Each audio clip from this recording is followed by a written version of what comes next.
Olá! Hoje vamos comemorar juntos um dia muito especial, Dia dos Professores e Professoras de todo o Brasil. Eu sou a professora Jéssica Brito e vou estar com vocês nesse videocast, em homenagem a nós, profissionais que educam, transformam realidades, geram protagonismo e acolhem com amor e carinho jovens, crianças e adultos. Ficamos felizes em te ver aqui. Vamos juntos? Olá, eu sou a Suelen, sou especialista em educação da Fundação Sicredi e vou iniciar pela minha autodescrição. Eu sou uma mulher branca, de cabelos e olhos castanhos, estou usando óculos e com uma camiseta com a frase: Interesse pela comunidade mais educação de qualidade é igual transformação social. E também estou usando um blazer azul marinho. Ao fundo, nós temos uma tela com o tema do nosso videocast: Professores, protagonistas que transformam realidades. Ao centro, uma mesa, estou com mais 3 pessoas. Hoje é um dia muito especial em que nós vamos falar, então, sobre esse papel importante dos professores. E aqui comigo, nós temos nossos representantes dos formadores nacionais dos nossos programas de educação. Sejam bem-vindos. Olá, Su, olá a todos e a todas. Eu sou Ana Paula, sou formadora do programa União Faz a Vida e vou começar com a minha autodescrição. Sou uma mulher branca, olhos e cabelos castanhos, estou usando uma camiseta branca do programa União Faz a Vida e um blazer bege.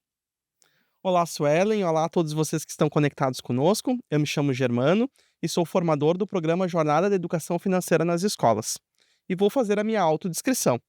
Eu sou um homem branco, de cabelos e barba escuros, cabelos pretos, barba preta, levemente grisalhos. Estou usando um óculos de aros escuros e visto uma camiseta verde com a identidade do programa, o qual eu participo. Olá a todos que estão nos assistindo. Meu nome é Pablo Silveira, eu sou formador nacional do Programa Cooperativas Escolares e vou fazer minha autodescrição.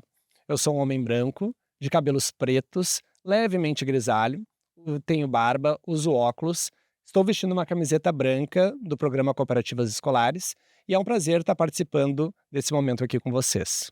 Gente, e além desses nossos convidados super especiais, nós teremos também a participação de diversos professores de algumas regiões do Brasil.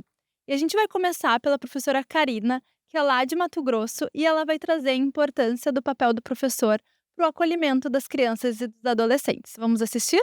Olá, eu sou a Karina, sou professora de matemática aqui em Lucas do Rio Verde há 16 anos.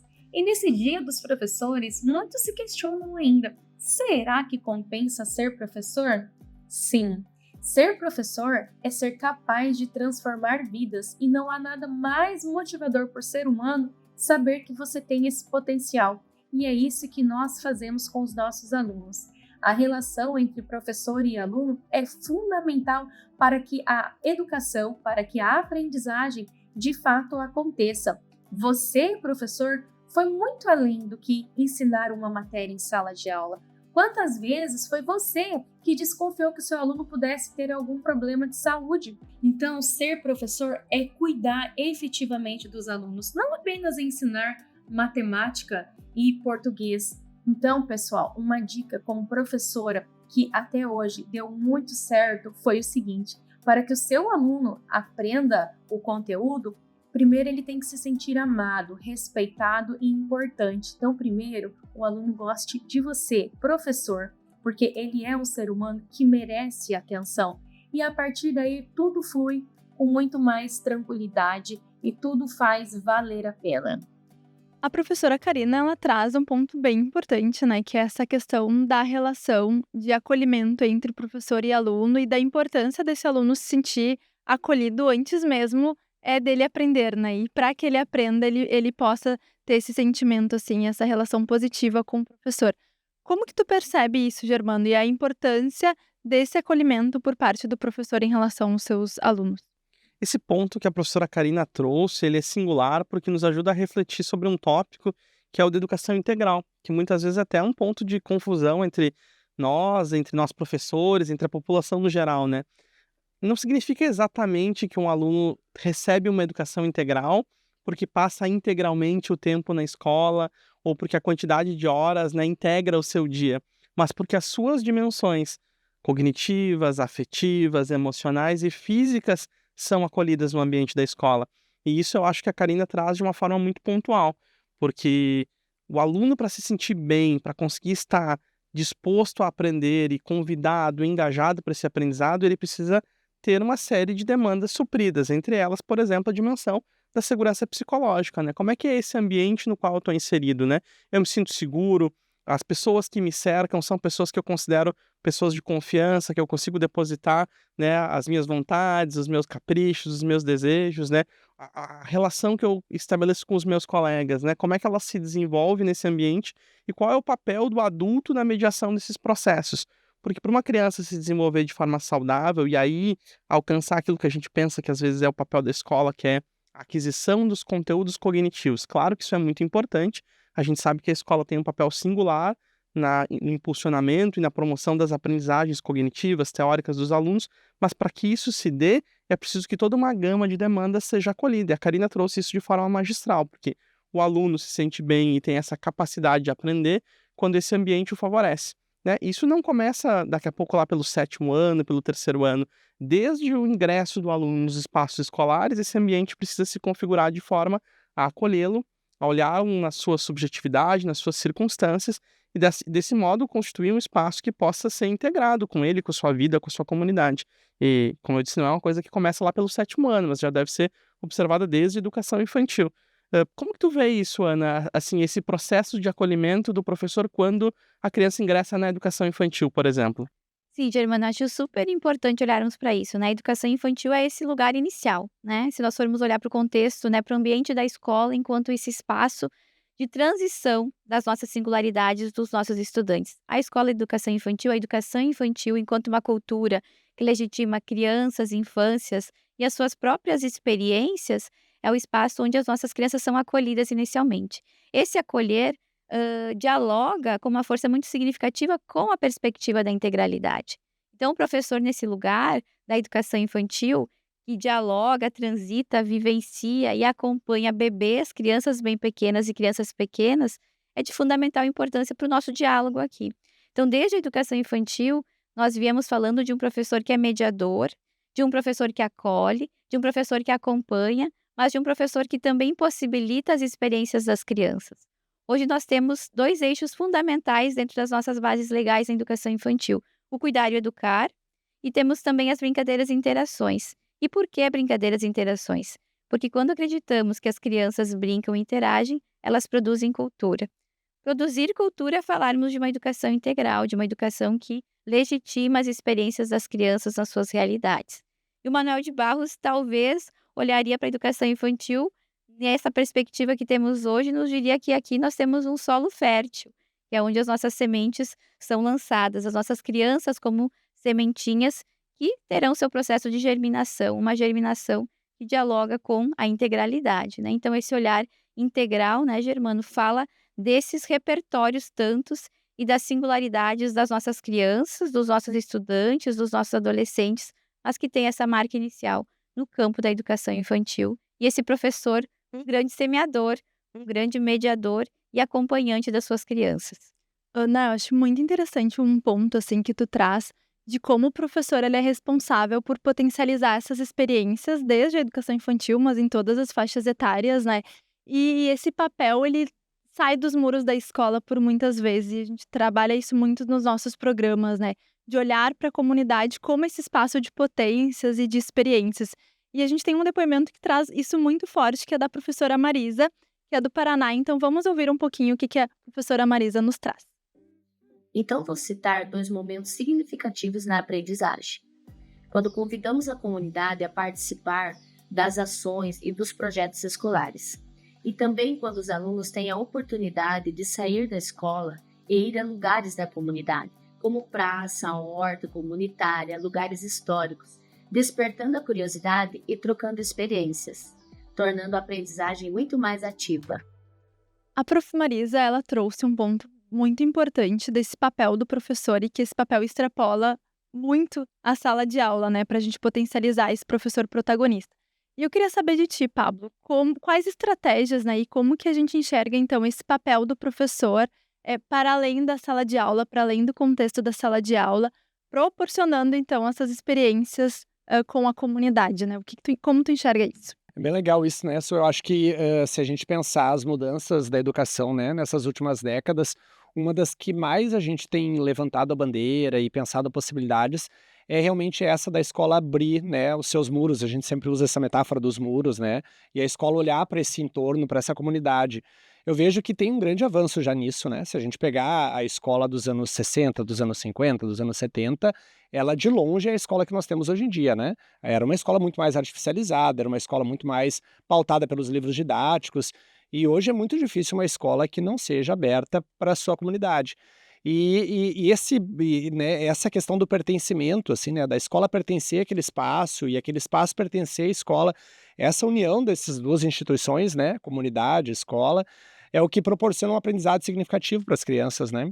Quando a gente fala de aprendizagem significativa, a gente fala muito disso, da criança, do jovem se reconhecer no conteúdo, se reconhecer no que o professor está ensinando.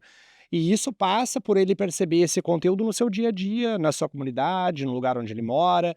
Então é preciso que a gente se abra realmente enquanto escola para essa comunidade. E eu vejo que a gente faz isso, né? Eu falei que isso nas últimas décadas melhorou muito, a gente faz isso. É muito difícil um professor que não sai na rua observando potencialidades ou possibilidades para sua aula, né? É muito difícil um professor que no final de semana não vai num teatro com a sua família e pensa, nossa, se eu conseguisse levar meus alunos aqui nesse teatro ia ser maravilhoso. Ou acha algum material, né? Às vezes a gente passeia no final de semana, acha um material e pensa, preciso levar isso para a sala para mostrar para eles, porque é isso que a gente está estudando. Isso é muito comum acontecer, né? E isso traz materialidade ao processo de aprendizagem. E a gente precisa estar realmente muito aliado com o que esse contexto nos oferece. Eu me lembro quando eu era professor de uma escola em que a gente estava trabalhando o terceiro ano a questão do bairro, né? E nós construímos junto com eles uma maquete em 3D, com relevo, usamos vários materiais assim legais.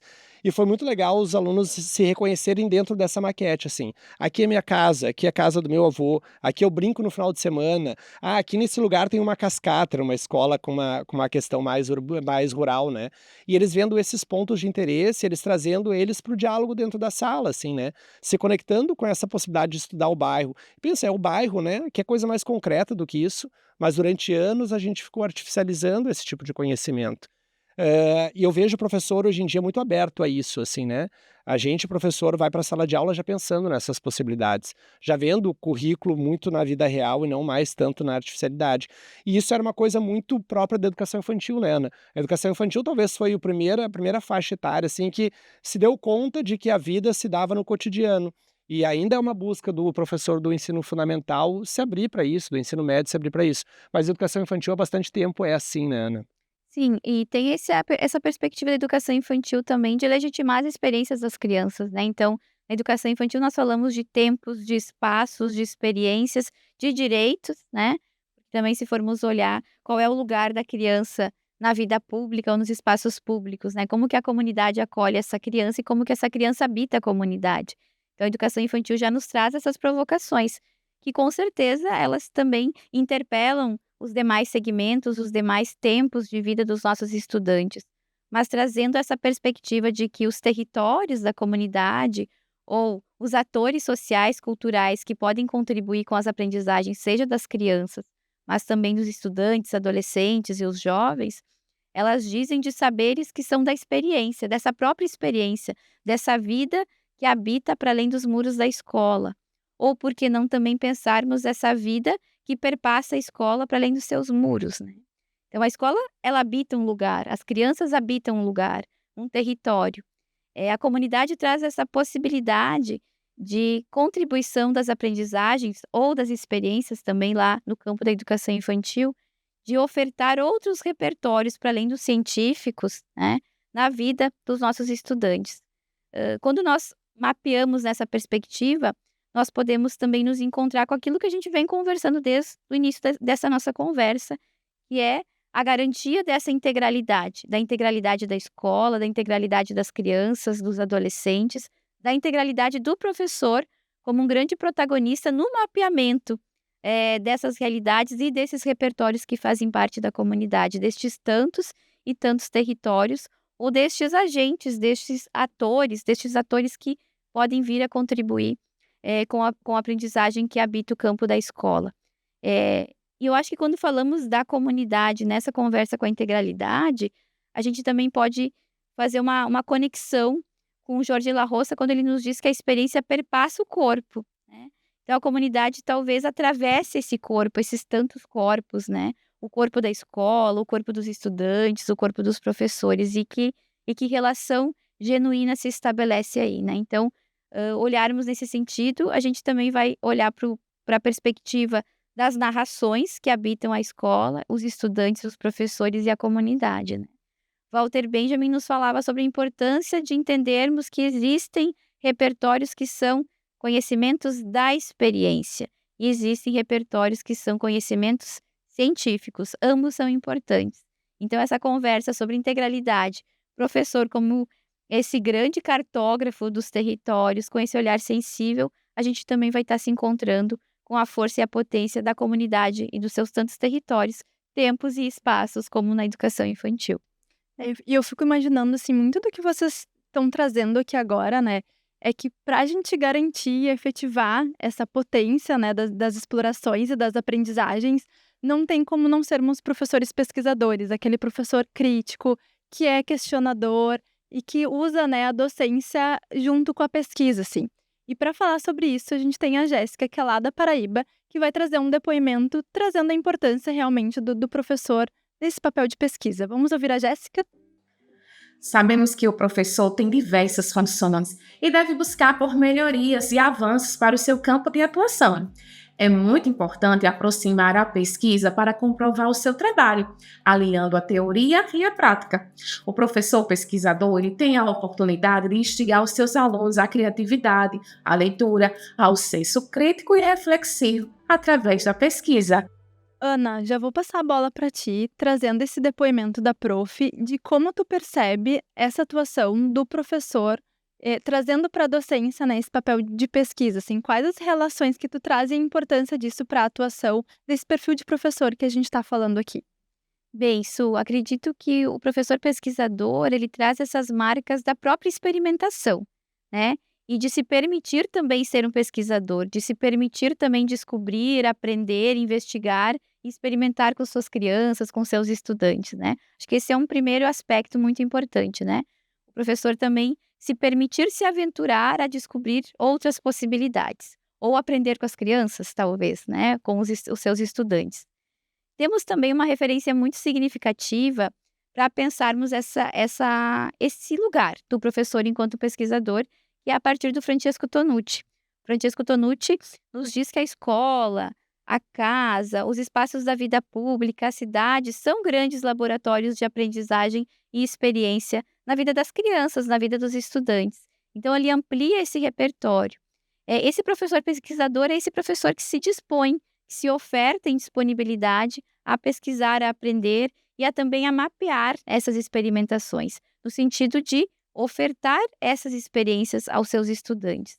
É um professor que, se a gente for olhar pela perspectiva da arte, por exemplo, seria um professor artista, um professor criativo, um professor poético, que olharia para as suas realidades, para a sua escola, para a sua sala como um grande ateliê de invenções, de criações, de possibilidades, e como nós viemos conversando também a partir do relatório mundial da Unesco de 2022, um professor que se oferta a reimaginar o futuro, né? A reimaginar uma outra perspectiva de vida e de histórias junto com seus estudantes, o que o Nova também já nos convida a olharmos em muitas das suas tessituras e considerações.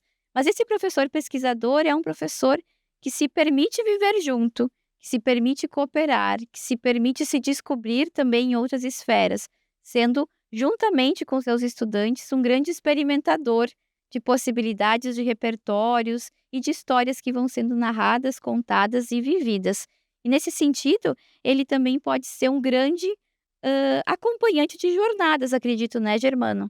Eu acho que esse gancho que tu traz do Tonucci, ele favorece o diálogo na perspectiva de como que o professor se coloca no processo junto com o aluno.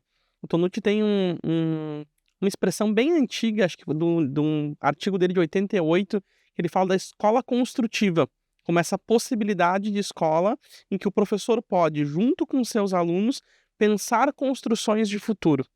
E esse professor que se coloca nesse caminho, ele é um professor que ele pesquisa, então, pela sua natureza, porque o seu ofício se dá não só da recepção de estruturas e teorias de outros, mas ele mesmo constrói teorias a partir daquilo que emerge do espaço escolar, né? Então, o fenômeno, aquilo que desabrocha do cotidiano, o currículo se materializa na forma daquilo que está no cotidiano de sala de aula, no cotidiano de escola, e esse professor pesquisa a partir desses dados que surgem da interação com os alunos. E no ato de ser esse professor que pesquisa, ele também é uma referência para os seus alunos, porque a gente sabe que o papel que a escola tem é também de apresentar outros horizontes, de ampliar repertórios, e nisso a gente tem, né, os repertórios da comunidade, tem os repertórios dos espaços que são físicos, mas tem os repertórios que também são humanos. E o professor, como esse repertório humano, é alguém que se coloca a caminho, que está pesquisando, que está investigando, é um sujeito aprendente.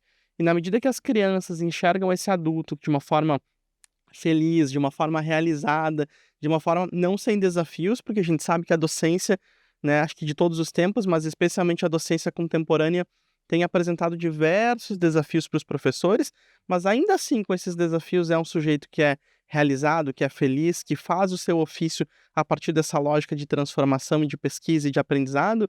Os alunos também enxergam esse repertório, essa possibilidade de ser como esse professor o é diante dele, né? Então, essas lógicas daquilo que o professor professa, né, daquilo que ensina, por vezes a gente pode interpretar que o professor ensina daquilo que fala, e muitas vezes é mesmo, né? Ele fala, ele apresenta aulas expositivas, também são necessárias, mesmo num espaço de aulas cada vez mais interativas, né, ativas, também através daquilo que professa o professor ensina, mas também o professor ensina a partir daquilo que ele é diante dos seus alunos. E eu tenho uma anedota que eu gosto de compartilhar, que é do tempo que eu fiz o primeiro estágio curricular para ser professor, de uma professora que carregava, e eu fiquei curioso, assim, porque ela sempre carregava um título diferente junto com a pasta. E eu gosto muito de ler, então, por várias oportunidades, chamava ela, o que você está lendo? Qual é a leitura dessa vez? E em algum momento ela me confidenciou que essas leituras que faziam podiam estar guardadas dentro da bolsa dela, por exemplo. Seria talvez até mais confortável, dentro da mochila. Mas que ela sabia que estar diante dos seus alunos e se apresentar como uma pessoa que lê, que consome literatura, que está se atualizando diante do cenário do mundo pela ferramenta, né, da literatura, era mais um jeito de estar diante dos seus alunos ensinando algo, né, ou impulsionando que eles aprendessem algo, tivessem uma aprendizagem significativa, por meio não só daquilo que ela falava, mas daquilo que ela era diante deles, né. Então, seguramente, aquilo que a gente tem dialogado desde então, dessas integralidades da educação, o professor, daquilo que aprende, daquilo que vivencia, daquilo que pesquisa, também transborda para a sala de aula, transborda para os espaços escolares na sua atitude. Germano, e é muito legal, assim, porque a gente tem um depoimento que é da professora Ariane, lá de Santa Catarina, em que ela destaca muito isso que tu tá falando, assim, da potência do professor para desenvolver os alunos em sua integralidade, né? Então, vamos ver o que a professora Ariane tem para nos dizer. O professor, ele pode ser potencializador do estudante à medida que ele ensina essa criança a ter criticidade, à medida que ele reconhece a individualidade desse adolescente, desse estudante que está na escola, incentivando que ele vá em busca de novas informações e novos conhecimentos, facilitando a aprendizagem para isso, tá? Utilizando meios para que isso aconteça, a gente potencializa e desenvolve a autonomia do nosso estudante. Gente, muito, muito legal esse depoimento da prof. Ariane, né? Porque ela reforça a importância desse papel do professor como esse potencializador de competências e habilidades que fogem até desse currículo tradicional, né, Germano? Como que tu pode trazer, assim, dicas e perspectivas desse papel do professor para além daqueles conteúdos básicos que a gente entende como sendo o papel do professor? Então, esse ponto que a Ariane trouxe, ele é super oportuno porque nos permite falar sobre essa pseudo-dicotomia que pode se estabelecer. A gente vem falando bastante da perspectiva de um campo humanista, de um professor dedicado a uma perspectiva humanizadora de educação, né? A gente permeou o tema do professor como pesquisador, um sujeito, então, que não faz com amorosidade, mas não faz só através da amorosidade, mas faz também através de estudos, de teoria, de pesquisa. E isso, nessa dicotomia, pode-se talvez entender que o professor faz seu trabalho através da boa vontade, de um voluntarismo, né? Mas ele faz através de técnica. E essa técnica, ela está comprometida, sim, com a dimensão cognitiva, intelectual, porque não com resultados acadêmicos, mas também está comprometida com atitudes, como ela dizia, né? Autonomia, criticidade, capacidade de se colocar no campo teórico e também no campo prático da vida, atrelando aquilo que conhece de modo teórico, mas também de modo prático ao seu cenário, né? E isso, dentro daquilo que a gente pode ter da psicoeducação, pode ser orientado por algumas correntes pragmáticas, algumas correntes teóricas que nos ajudam a pensar esse processo, né? Dentro disso tem 3 perspectivas que são bem interessantes a gente pensar, que podem nortear esse campo de trabalho do professor, que vai fomentar essa perspectiva da autonomia, né, da criticidade do aluno, de modo teórico, mas de modo prático também, e orientado por uma docência intencional. A primeira delas que a gente poderia destacar é a perspectiva da percepção de autonomia. E aqui, com isso, não é aquela anomia onde a criança tem total liberdade, ou ela pode escolher não ir para a escola, ou ir para a escola, né, ou qualquer coisa dessa natureza. Mas uma percepção de autonomia é quando o adulto, né, seja ele orientado pelo seu núcleo familiar, mas especialmente na escola, esse adulto que está diante da criança, profissional, que vai elencar suas tarefas e rotinas, atribui 2 coisas saudáveis, 2 coisas, ou mais coisas, né, possibilidades, alternativas, e essa criança, esse estudante, tem a capacidade de começar a se colocar no campo das decisões. Então, essa percepção da autonomia pode ser um grande ponto de início para esse estudante sentir que suas opiniões são relevantes, sentir que ele pode, e com isso vem uma responsabilidade também, essas opiniões que são relevantes, essa possibilidade de se colocar no campo social ou no campo das escolhas, atribui a ele também uma responsabilidade, porque na medida que ele escolhe algo, torna-se também corresponsável pelos processos que vão derivar disso.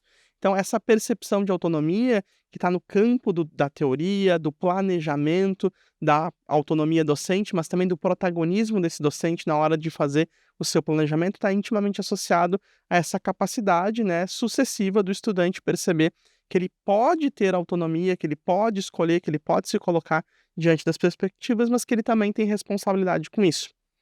E essa condição, ela surge de forma especial se ele tem junto com isso uma comunidade de valor, que talvez seria o segundo aspecto, né?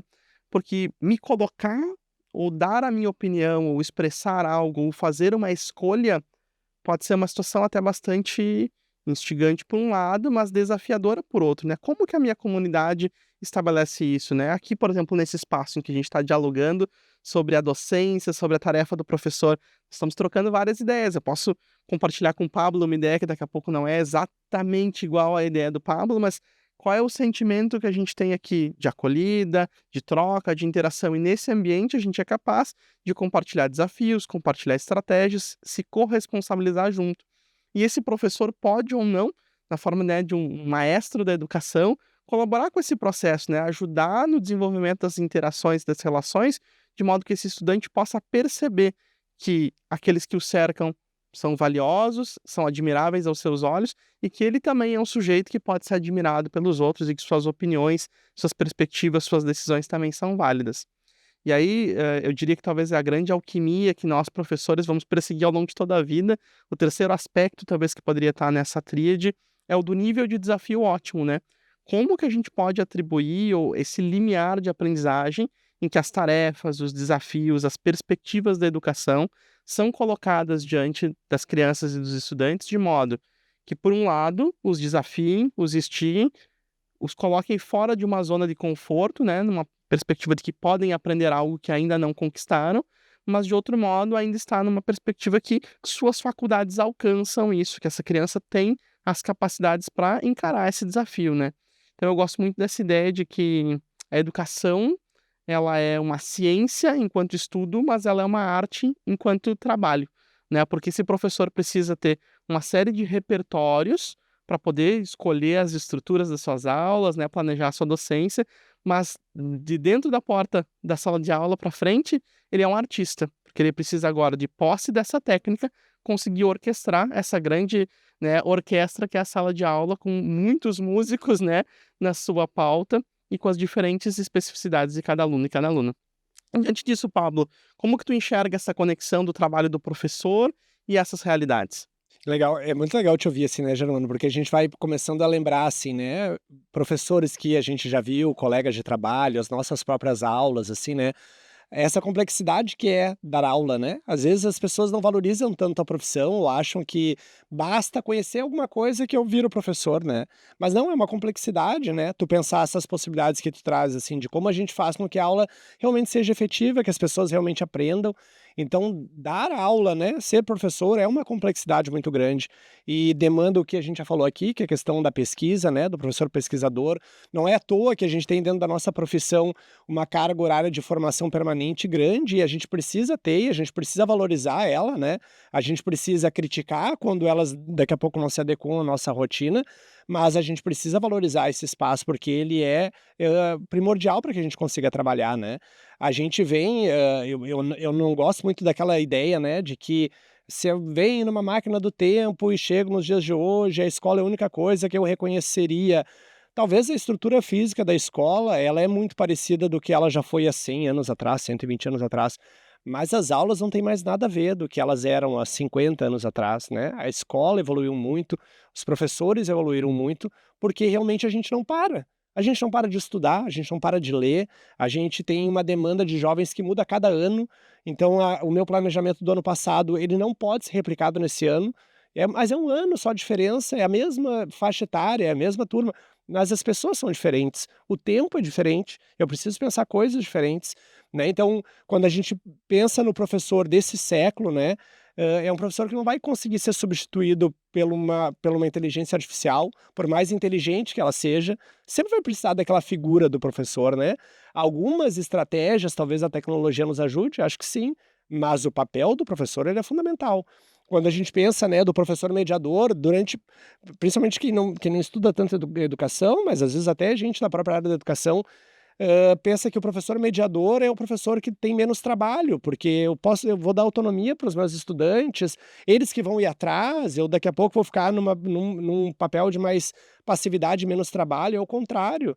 O professor mediador, ele precisa de um trabalho muito grande, porque talvez a aula expositiva que ela é necessária, tu disse antes, né, ela é uma aula importante também é uma forma importante de trabalhar com os estudantes, mas não é a única, e longe de ser a única, né? Mas as outras aulas que demandam uma autonomia maior do professor, outras metodologias ativas, demandam organização, planejamento, né, uma criatividade muito grande do professor. Então, várias ações estão dentro dessa perspectiva do professor mediador, né? Então, o trabalho do professor, ele é fundamental no processo de aprendizagem. Ele não vai ser substituído no ano que vem, nem daqui a 5 anos, nem daqui a 10 anos, e não sei se algum dia a gente vai conseguir ter um processo de educação escolar sem ter o professor. Penso que não. Porque tem o lado humano que tu trazes antes, né? O lado humano, ele não tá lá na tecnologia, ele não tá na máquina, pelo menos ainda não, né? E a gente não vai conseguir substituir esse professor tão cedo. Ele é essencial nesse processo. Pablo, eu queria destacar, dentre tantas coisas que a gente já falou aqui que são bem importantes, né? Mas a tua fala desse professor mediador, né? E a importância desse papel para desenvolver esses sujeitos protagonistas que a gente tanto almeja, né? E para destacar um pouco desse conceito, eu convido a professora Silvânia, do Mato Grosso do Sul, que tem um depoimento para trazer para a gente sobre isso. Vamos ouvir? Eu vejo o professor como peça fundamental na vida de todas as pessoas que passam pela escola. Ele é o agente transformador de realidades. Fazer com que aquele ser que por ali passa se transforme, que veja o mundo através das palavras, das emoções, na sua formação integral. Viver em comum unidade é fundamental para todos, por isso a importância da primeira comunidade ser a escola. E o programa União Faz a Vida nos ensina isso, nos coloca diante das realidades da escola, da família, da comunidade. E isso faz com que cada criança cresça com essa consciência de que ele faz parte de um mundo, que ele tem que ser preparado para transformar-se dentro desse mundo e fazer a diferença. A professora Silvânia, ela traz uma frase que eu até destaquei aqui, que o professor é um agente transformador de realidades. E é bem interessante a gente perceber que, dentre todos os depoimentos, nenhuma das profs trouxeram aqui a importância dos alunos em aprender matemática, né, álgebra ou algum conteúdo específico, assim. Todas as professoras, elas destacaram esse papel do professor que amplia esse contexto, né? E aí a gente traz muito o conceito da educação integral e do desenvolvimento integral, em que a gente está falando aqui no nosso bate-papo a todo momento, né? De olhar para essa potência do aluno e desse ser integral que nós temos, assim. E aí, Ana, eu vou passar a bola para te trazer um pouquinho de como esse professor rompe esse paradigma e como tu enxerga, né, esse professor como a potência para desenvolver a integralidade desses estudantes, né? Com certeza, Su, e acho que a fala da prof. Silvânia traz muito isso, né? Há uma força por trás do ser professor, né? Que está para além dos conteúdos, das habilidades, das disciplinas, das folhas impressas, né? Há uma força do ser professor que diz respeito a essa crença de que a educação transforma. E transforma realidades, transforma vidas, transforma histórias, acolhe histórias. E essa perspectiva que tem a ver com ensinar e com aprender, né, como nos diria Paulo Freire, também tem a ver com uma ética do cuidado, né, uma perspectiva do modo como essa integralidade dos estudantes é acolhida, percebida e entendida pelos professores, né, enquanto transformadores, né, enquanto cartógrafos, talvez, como nos diria Stella Barbieri, né, nesse processo de acolher, de mapear, mas também de acompanhar os seus estudantes. O professor que transforma é aquele professor que acompanha, que conhece a sua realidade, que conhece as histórias dos estudantes, que se faz presente também nos seus contextos. As falas dos professores que estão conosco hoje traz muito destes aspectos, deste olhar, desta sensibilidade e também desse cuidado que é ético. Bernardo Toro nos convida a falar sobre isso, a pensarmos uma ética que diz respeito ao cuidado. E esse cuidado que é processual, ou seja, que é permanente, que é constante, mas que também é atemporal, né? Porque acompanha uma diversidade de contextos e de singularidades. Então, se a gente olhar para esse professor que acompanha, a gente vai se encontrar lá com o professor da educação infantil, que é um grande semeador, né? E vai cultivar essas singularidades lá no contexto dos anos iniciais e dos anos finais, que tem uma perspectiva dialógica com o mundo nesta fase, né? Toda essa possibilidade imagética de podermos assimilar os signos do mundo, né? E aí vem toda a conversa sobre os processos de alfabetização, né? Que são desafiadores lá para os nossos professores de anos iniciais. E também permanece, né, enquanto desafio, mas também como potência de acompanhamento dos nossos jovens depois, dos nossos adolescentes, nos anos finais, no ensino médio. E aqui a gente traz também uma outra característica desse professor transformador e que vai acompanhando esses processos na medida em que as nossas crianças vão se desenvolvendo, vão se tornando adolescentes, né? Esse professor conhece as histórias, ele acompanha essas histórias. Muitas vezes os professores são esses lugares de referência de cuidado, para além de um processo de aprendizagem significativa que a gente sabe que vai acontecer, porque se a gente acredita numa relação de protagonismo entre professores e estudantes, a gente vai estar acreditando numa educação dos afetos, né? Que acontece no campo dos afetos e da composição de vínculos. E quando a gente olha para essa perspectiva, Pablo, acredito que a gente também está apostando em uma educação que traz esperança, né? Que traz sonhos, que cultiva esses sonhos. Eu fiquei pensando nisso, né, Ana, que tu falava assim, né, como é que os nossos alunos nos veem, né, como é que as crianças lá na escola nos veem, assim, né, e eu fiquei pensando na minha trajetória, e isso é de vários professores que estão nos acompanhando aqui, né, o quanto que a gente já ouviu, às vezes, em sala, aquele aluno que diz assim, mas, Sor, eu não preciso estudar porque eu não vou conseguir fazer uma faculdade, ou, Sor, não preciso estudar porque, tu vê, eu não vou conseguir trabalhar naquele lugar lá. E a gente é aquele que fica dizendo, cara, como assim? Tu vai conseguir, né? Claro que sim, claro que dá. Olha, é por aqui, é por ali, eu te ajudo. Eu me lembro que eu já ouvi, né? E a gente já participou também numa escola que a gente abria para que os alunos viessem no turno contrário para a gente poder ajudar eles a fazer o currículo para jovem aprendiz. Não é a nossa responsabilidade, não é papel da escola e tal, mas a gente dizia para eles assim, não, vem de tarde, vem que a gente vai ajudar, a gente vai fazer contigo o teu currículo de jovem aprendiz, né? E eles ficavam assim, sério, vocês vão nos ajudar, né?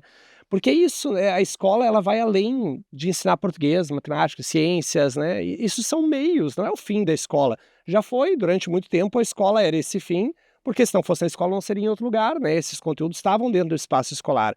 Hoje em dia é mais, e o professor faz mais, né? O professor é o que, às vezes, é o único que sonha, né? Que faz com que aquele aluno consiga pensar, pá, então eu posso sonhar também, porque ninguém mais sonha por esse aluno. Ninguém mais sonha. As pessoas mandam ele para a escola porque tem que mandar, mas não sonham possibilidades, né? E a gente sonha possibilidades. E isso é uma coisa tão massa de ser professor, né? Tu poder fazer isso pelas pessoas, tu poder sonhar, tu poder ajudar. Eu me lembro que quando eu comecei a fazer faculdade, e daí já atuava, né? É uma das únicas profissões que a gente faz faculdade, já sai atuando assim, então já atuava como professor. E quando eu ia viajar, tinha lá para botar a profissão, né? No hotel que ficava, e eu botava lá, profissão professor. Porque é um baita orgulho, assim, tu poder dizer que tu é professor, né? Que tu ajuda pessoas, que tu transforma vidas, que tu transforma realidades pela tua profissão, é a tua profissão, né? Tu estudou para uma coisa que transforma a realidade das pessoas. Isso é muito legal, né? E esse é o papel da escola. O professor mais resistente, né, que diz, não, o meu papel é ensinar tal coisa, e até ele faz, porque não tem como ser professor e só ensinar a tua matéria. Tu tá passando no corredor da escola, tu não é professor de ciências e tem lá o bebedouro vazando água, porque o fulaninho acabou de sair e não baixou o pininho do bebedouro. Tu chama o fulaninho de volta e diz, cara, olha só, não pode desperdiçar água, né? Não te ensinaram, não se desperdiça água. Tu não é professor de ciências, tu não trabalha a questão, né, da economia de água, porque tu é de outra disciplina, mas tu faz isso, a gente faz isso, a gente passou uma vida inteira fazendo isso. Esse é o papel da escola, né? O papel da escola e do professor é desenvolver vidas. Antes o Germano comentou uma coisa que eu anotei aqui, que é o repertório humano, né, Germano? O quanto que o professor é além, né, do conteúdo, é além do conceito, ele é um humano ali presente dentro da sala de aula, né? E isso me chamou a atenção e foi uma coisa que eu fui amadurecendo internamente enquanto a gente conversava agora. Eh, Tem inteligência artificial, como a gente discutiu um pouco antes, né?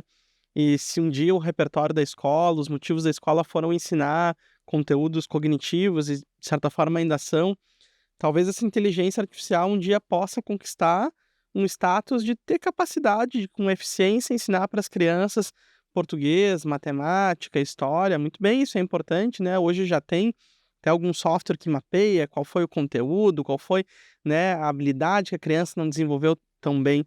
E que bom que essa tecnologia existe, mas é o professor que escreve diante da criança nos primeiros anos, é o professor que desenha diante dessa criança, é esse professor que inspira essa criança a dizer, olha, aquele ser humano com repertório humano é capaz disso, então eu também sou capaz. E a gente olhar para uma máquina, né, uma impressora que imprime, sei lá, né, uma obra de arte, uma impressora que imprime um quadro, né, uma obra do Leonardo da Vinci da vida, né? Essa impressora, ela com certeza vai fazer com perfeição, ela foi feita para isso, ela é uma máquina. Mas o meu professor, que faz um desenho na lousa, né, um esquema na lousa, mesmo que não seja tão bonito quanto, né, um organograma do Leonardo da Vinci, mas foi feito com capricho, foi feito com dedicação para essa criança. E isso essa criança é capaz de ler e dizer, olha, esses atributos humanos me inspiram. Eu quero ser um ser humano, talvez não um professor, quiçá, né, muitos se inspirem e queiram, né, nesse dia que a gente está celebrando o Dia do Professor, quiçá muitos alunos digam e vejam, né, como esses homens e mulheres são felizes e realizados e digam, eu quero ser professor. Mas ainda que não seja isso, ele olha e vê um ser humano que cultivou uma série de habilidades para estar diante deles, né, que se dedica ao seu ofício, à sua arte cotidianamente, né, e essa inspiração da arte que emana do professor, isso é digno de inspiração dessas crianças e desses estudantes. Então, eu acredito que jamais uma inteligência artificial, uma máquina, vai ser capaz de copiar isso que é do humano. Então, essa dimensão da atuação do professor, ela é singular na escola, porque a criança e o estudante aprende pela humanidade do outro, né? Então, esse ser humano que está diante delas, na sua humanidade, na sua expressão cotidiana, no seu estudo, no seu fazer, mas também nas dificuldades da atividade docente que está representada hoje, né, no cotidiano. E essa criança se inspira nesse ser humano que está diante dele, e isso é o que torna talvez a nossa profissão tão bonita e tão inspiradora. Por isso eu sou tão feliz de fazer parte desse time de professores, né, que pode integrar essa missão no cotidiano. Germano, isso que tu traz e do que a gente vem conversando aqui, né, todo esse tempo, é muito importante porque a gente tira um pouco da romantização desse professor como inspirador, herói e que transforma realidades, né, mas de uma forma muito romantizada às vezes que a gente encontra, né. E aí a gente transforma para a realidade e para a prática, né. Por que que ele é um professor inspirador? Justamente porque ele é um humano se relacionando com outro humano que enxerga todas as potências que esse outro ser humano tem, e aí que de fato consegue transformar realidades, né. Então, nesse bate-papo aqui, a gente conseguiu falar desses diversos perfis de professores, assim, para que de fato chegue essa transformação da realidade, né.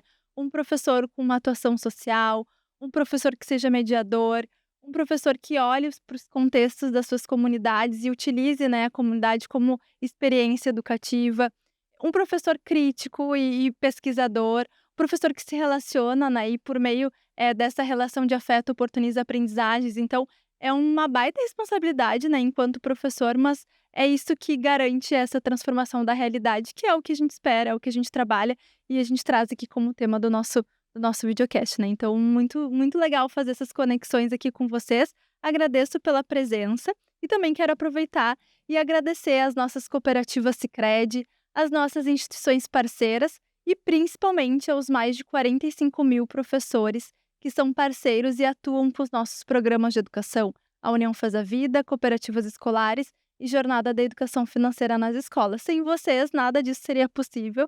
São acreditadores, né, dessa educação em que a gente almeja. Então, finalizamos com um recado da Prof. Marisa. Chegamos ao fim desse momento lindo. Foi gratificante poder compartilhar um pouco das nossas vivências. Na nossa jornada, aprendemos e ensinamos. E assim escrevemos uma história emocionante e transformadora, ajudando a construir o futuro do nosso país. Feliz Dia dos Professores e Professoras e até o ano que vem.